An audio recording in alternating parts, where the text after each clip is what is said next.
last night we lost one of the greats, Angelo Badalamenti. Rest in peace. Huge, important artist for me. By the way, I'm wearing a hood, not only to mix up the visual aesthetic here, but it's also freezing. And I have COVID. You know, I got vaxxed, and yet somehow I've got COVID 9 trillion times in a row. Go figure. Anyway, yeah, Badalamenti, super important to me because, I got into Twin Peaks super hard when I was 10, 11. Used to watch it with my dad. Obviously, the music was a huge part of that. I used to slick my hair back like Agent Cooper with Depp and stuff when I was 10. I was like drinking the black coffee and got into the pie. And so, yeah, but, it's like, who knows if I would have even been that drawn into the Lynch world if it weren't for Badalamenti. A lot of that stuff was super collaborative as well. But, his aesthetic has lasted with me in my own work to an extent. The soft synths, those 80s soft synth pads, of course they were in a lot of music at that time, but to be used in that cinematic way that Badalamenti had with his voice, with those soft synth choir pads, that kind of, that like late 80s, early 90s too, like Faith No More kind of had that going on. In like a rock context, you'd see that sometimes. That stays with me to this day. That soft synth pad vibe is all over Extra Life, Psalm Zero, and that twangy bass guitar. The thing is, I heard back in the day that was a baritone guitar. People told me that was baritone. I think it's actually bass, but either way, I thought it was baritone, and that influenced me to get into playing baritone guitar, which I do to this day in Extra Life.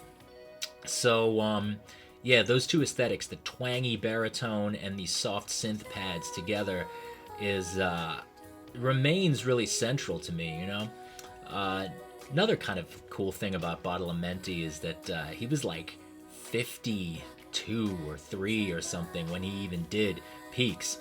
He hadn't really done anything known before that. He wasn't pushing a mop or something. He was a film composer, but he's like, he basically got his actual career started like in his early 50s. That's always nice for those of us that are waiting for our big break. And of course, just his work with Julie Cruz in general, that first Julie Cruz, well, it's really like her main one that people know, Floating Into the Night. My band Seven Tears, we cover The World Spins, that Julie Cruz / Angelo Badalamenti song that is from Twin Peaks episode 14, when you find out who the killer is. So that song, I've covered that a bunch. You can check out my cover of The World Spins in the link in the comments below. But Julie Cruz, I had almost an opportunity to be her music director, and I talked on the phone with her for like 3 hours about her dogs. She passed last year, the year before as well. I was supposed to be music director for her, but it's like she couldn't do the tour because she was just demanding, she would only do it if everyone could get their own separate hotel rooms at really nice hotels and like $10,000 guarantees every night. I was like, could we just do it for less money and share hotels and I can just work with Julie Cruz, please? But yeah, she wasn't down. But in any case, that's my sort of 2 steps removed from Badalamenti thing. So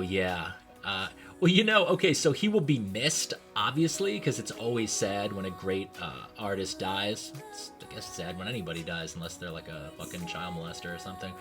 I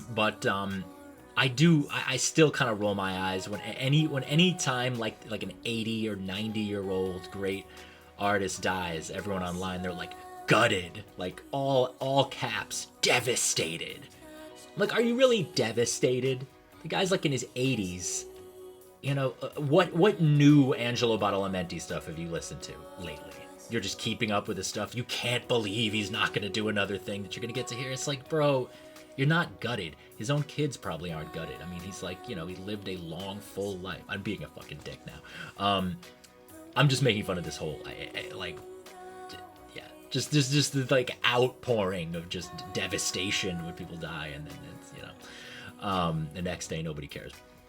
But yes, rest in peace. Celebrate his life.